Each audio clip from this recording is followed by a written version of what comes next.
Come in a divorce, the woman usually gets custody of the children, and the woman is the one who usually gets 50% of the man's wealth. The man doesn't get 50% of the woman's wealth. Isn't that kind of sexist?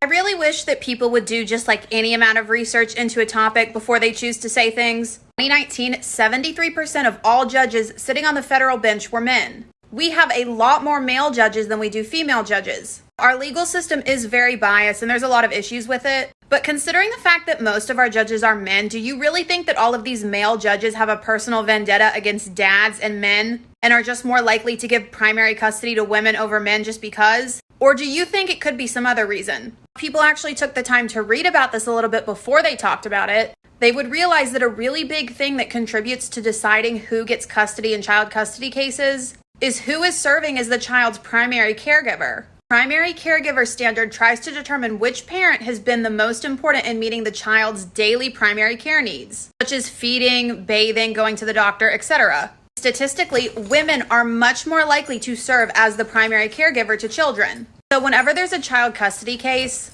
the judges want to have as little disruption to that child's life as possible. And often younger children tend to be more bonded with their moms and women tend to do more of the child caregiving. So most of the time, giving the moms full custody results in less disruption to the child's life and is better for them. Now, obviously, this isn't always the case, and we have more and more stay-at-home dads. But statistically, women are more likely to be the caregiver, even when they work. And so if you want dads to fare better in divorce court, you're going to have to advocate for working dads to do as much as working moms. Before all the misogynists get mad at me, obviously, there are a lot of great dads out there, but there have been numerous studies that show that when you have two parents who are working full-time, women still do a lot more of the primary caregiving for children, even if they work just as many hours as the dad. Working moms do more than working dads, and there are a lot of studies that back this up.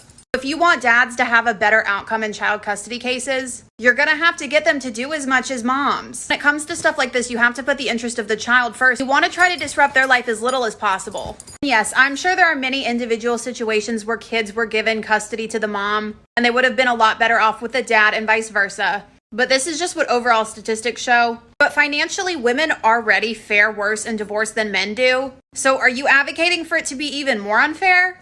A ton of studies that have been done on this, but one report from the U.S. Government Accountability Office found that women's household income fell by 41% following a divorce, but men's only dropped by 23% after the age of 50.